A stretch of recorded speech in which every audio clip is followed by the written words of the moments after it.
Қайырлы күн. Оқушы дауысы атты подкастымызды сүйер қауым. Бүгін бізде жаңа құрам. Біздің подкасттың сүйікті де сүйкімді қыздармен таныс болыңыздар. Менің есімім Райханова Нұрсила. Менің есімім Адилбекова Гүлсинай. Менің есімім Кенжебекқызы Таңнұр. Менің есімім Сайлаубекова Аякөз. Менің есімім Қайназарова Аружан. Менің есімім Қожабекова Албосын. Қыздар, барлықтарыңды көргеніме өте қатты қуаныштымын. Және бүгін біздің талдайтын тақырып өте ерекше, өте ауыр тақырыптардың бірі. Міржақып Дулатұлының жазған қазақтан шыққан алғашқы роман. Бұл «Бақытсыз жамал» деп аталатын роман. Өздерің білетіндей, бұл роман қыз еркіндігін жоққа шығарған қауымның бір тағдырды қалай бұзғанын көрсететін трагедия.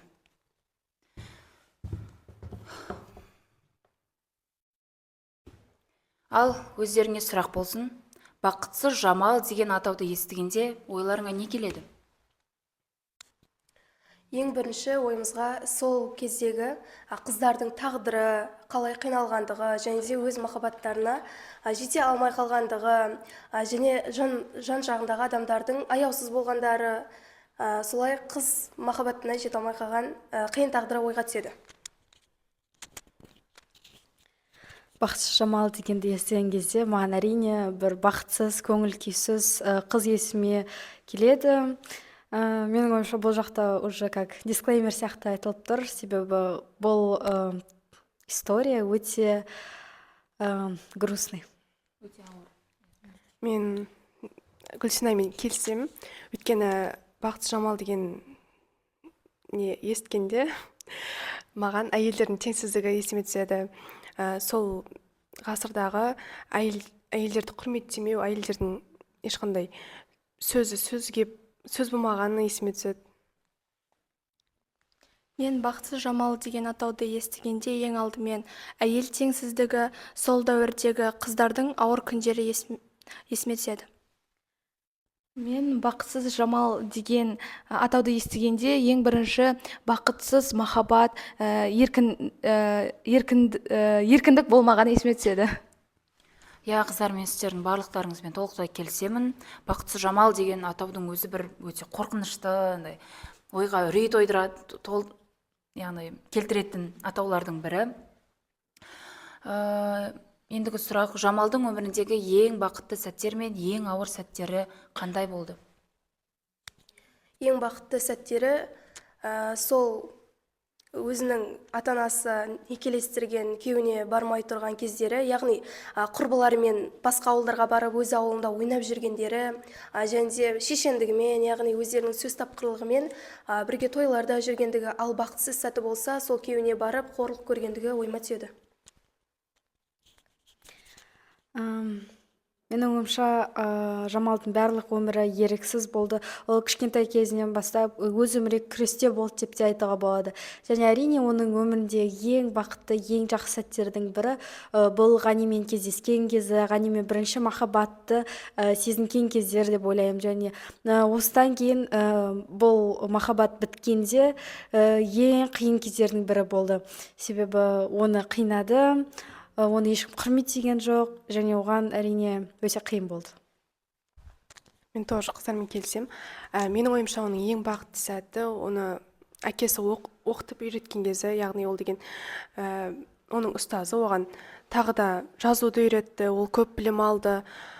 Сол оның ең бақытты сәті, және де Ғанимен танысқан кезі де айтып кетсек болады. Ал ең бақытсыз кезі, менің ойымша, оның әкесі мен күйеуі бір күнде қайтыс болған деп ойлаймын. Және де нет. Андай өзінің даусындай болмады ғой. Еркіндігі болмады сол күйеуде кезінде. Жамалдың бақытты сәттері ол ауылға Ғали келіп, ол Ғалимен танысуы, және де ең бірінші сауат білімін ашуы. Ал ең ауыр күндерін айтатын болсақ, ол әкесі, яғни Сәрсенбай, оның тәржіманға күштеп беруі. Мен барлық қыздармен келісемін. Бақытты сәттері ол әкесі молда шақырып оны оқытқан кезі, ал бақытсыз кездері ол әкесі билікке отырғысы келіп, оны атастырған кезі. Күштеп тұрмысқа берген кезі. Өте ауыр сәттердің бірі болды маған да. Мен бұны оқыған кезде тіпті жылап та алдым деп айтсам болады. Жамалдың бойындағы қандай қасиеттер сіздерге ұнады және неліктен? Жамалдың шешендігі және де сөз тапқырлығы бүкіл халықтың сол кездегі өте ұнаған, және де өзінің шешендігімен ел арасында танылған, және де ғалимен де сол арқылы танысқан, яғни өзінің сөз сарптауы арқылы танысқан, және де бір жағынан оның әдемілігі және басқа құрбыларынан өзгеше болғандығы ұнаған. Маған Жамалдың сол шешендігі ұнады. Мен Гүлсінамен толық келісемін. Ол кездерде менің ойымша қыздар ондай болған жоқ, және Жамал өзінің ауылында тек өз сондай болды деп те айтуға болады. Ол хозяйствоны емес, лучше өзі оқығанды қалады. Және бұл әрине сол кезде қыздар үшін көбісі қалады, бірақ көбісі оны жасай алмады. Және Жамал сол үшін өте мықты қыз деп ойлаймын. Маған Жамалдың шешендігі ұнады. Және де ол деген өзі білім алуға тырысты, өзі білім алып, өзі жазуды үйренгісі келіп талпынған ұнады. Және де ол осыншама қиындыққа төзген ұнады. Маған Жамалдың батылдығы және де шешендігі ұнады. Батылдығы ол махаббат үшін соңына дейін күресті. Яғни Ғани екеуі Фатихолланың үйіне бірге қашып кетті. Және де ол шешендігін айтатын болсақ, ол өзі білімге құштарлығы болды. Жамалдың маған шыдамдылығы ұнады, себебі басқа қыздар Жамалдың орнында болса шыдамайтын еді деп ойлаймын. Мен қыздар сендермен кәдімгідей толығымен келісем. Себебі жаңа батырлық жайлы айтып жатсыңдар, шыдамдылық жайлы айтып жатсыңдар. Мен Жамалдың орнында болсам, мұндай қатыгездікке мүлдем төзбейтін едім, шынымды айтсам. Ол Ғалиді сүйген соншалықты барлығына төзіп, бірақ соңында қасіретпен қайтыс болды, өкінішке орай. Романда ең үлкен әлеуметтік проблема қандай деп ойлайсыңдар? Дәстүр ме, қоғам қысымы ма, еркіндік жоқтығы ма? Менің ойымша еркіндік жоқтығы деп ойлаймын. Неліктен? Ойыңды толығырақ.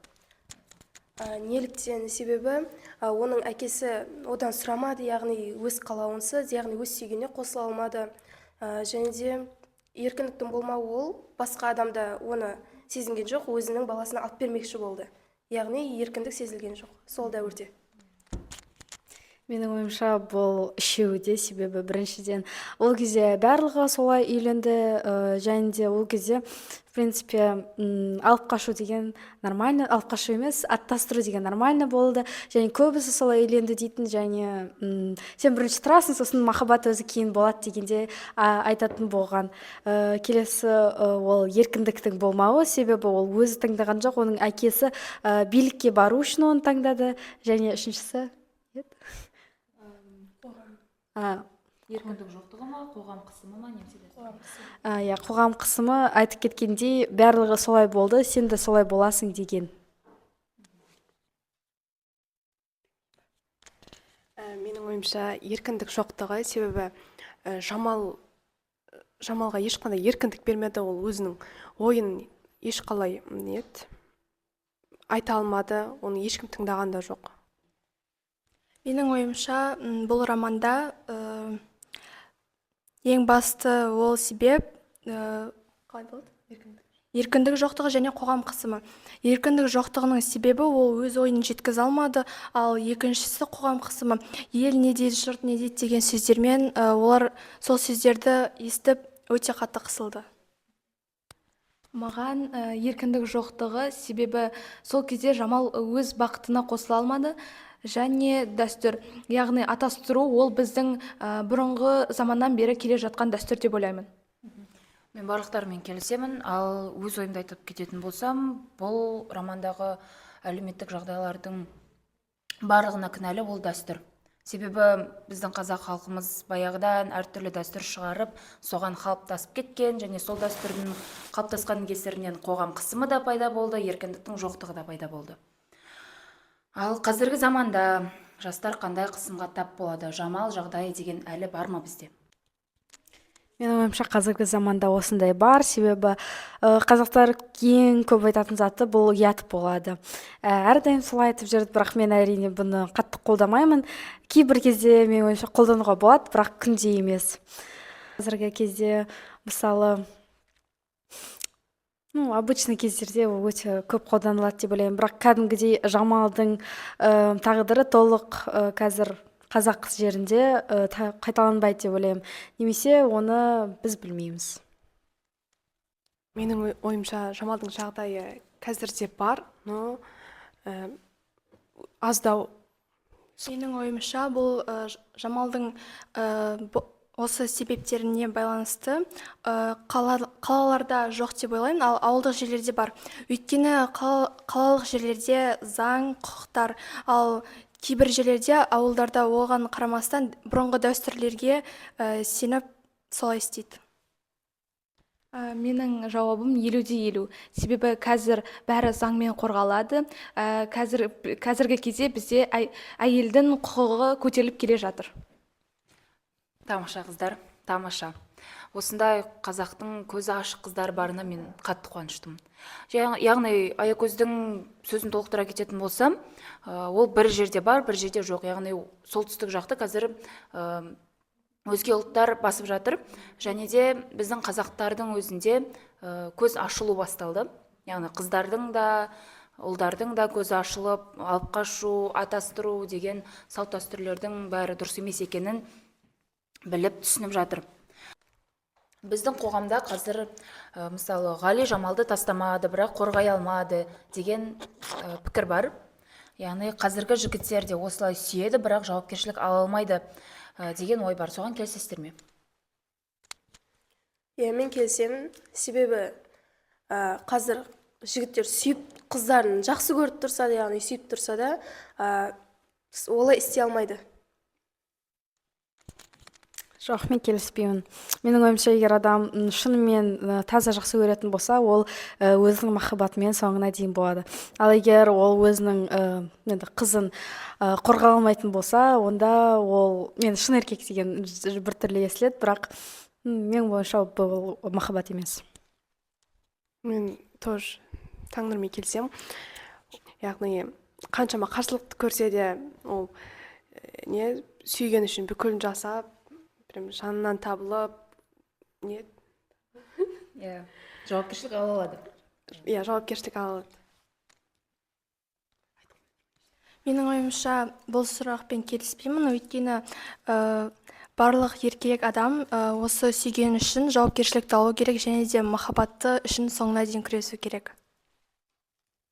Менің ойымша бұл жерде де 50-50, себебі қазір тәрбиеге байланысты деп ойлаймын. Себебі ата-ана қандай тәрбие берсе, бала соны жасайды.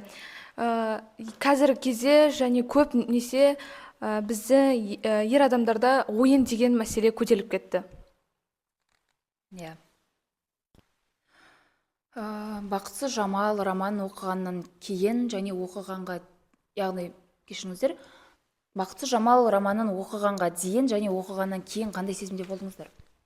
Мен өз ойымды айтып кететін болсам, мен басында Жамалдың бақытты шағын көріп бір қуанып, мәз мейрам болып оқып отыр едім. Сосын жаңа Ғалимен кездескеннен кейін күлкім, езуім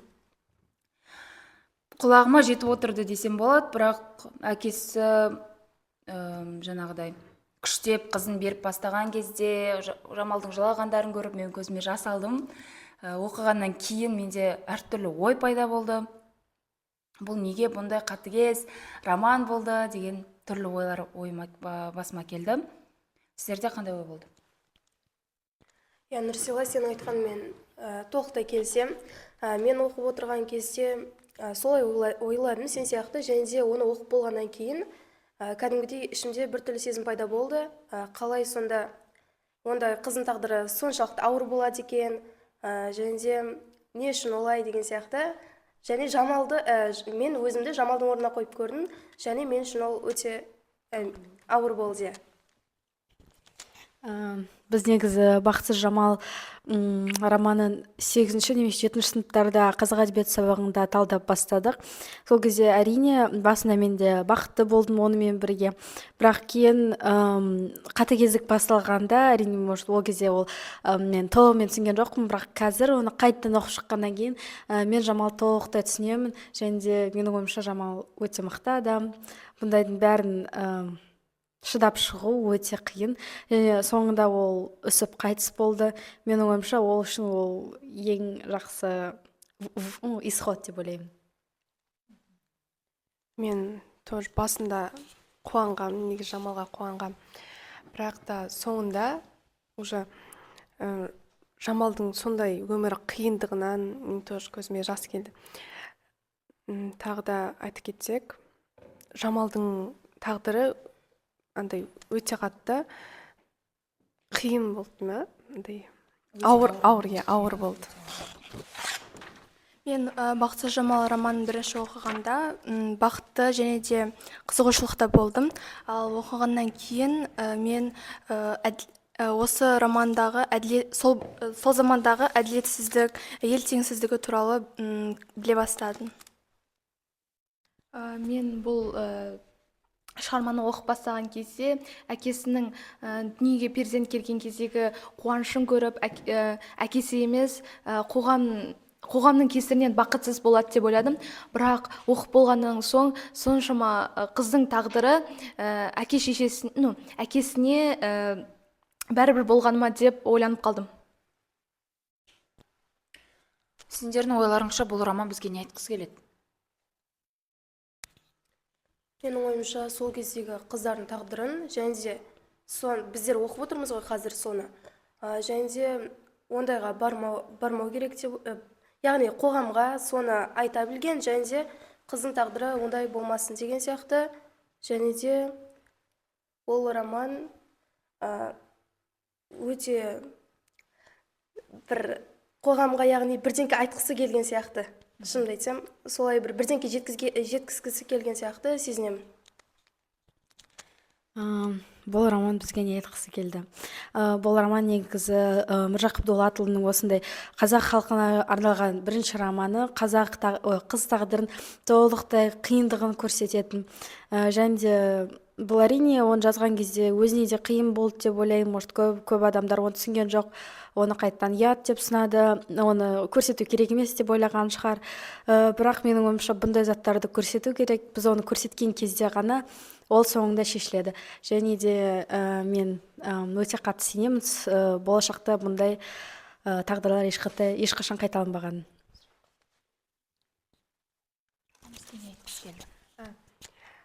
Менің ойымша ол сол жылдардағы әйел теңсіздігін айтқысы келді. Яғни Міржақып Дулатұлы сол теңсіздікті көріп, халықтың көзін ашқысы келді деп ойлаймын. Бірақ та қаншама ашқысы келмей, халық көздерін ашқысы келмеді. Бұлай Бақытсыз Жамал романында біз деген сол ғасырдағы әйел теңсіздігін, әйелдердің дауысы болмағанын түсінсек болады. Автор, яғни Міржақып Дулатұлы біздерге Бақытсыз Жамал арқылы сол дәуірдегі әйел теңсіздігі және де ауыр күндерін жеткізді. Бұл арқылы қазіргі заманда сондай болмау керектігін көрсеткісі келді.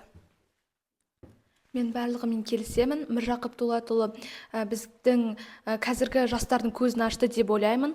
Және ол нәрсе қайталанбайды деп ойлаймын. Себебі қазір әйел құқығы көтеріліп келе жатыр. Және әр әйелдің, яғни әр қыздың өзінің құқығы бар.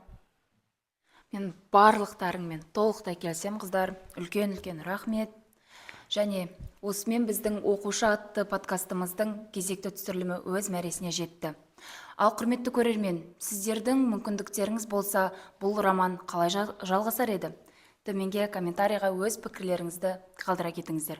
Біз сіздердің ойларыңызды оқып, талдауға асықпыз. Біз сіздермен қоштаспаймыз, біз сіздерге қайта жүздескенше дейміз.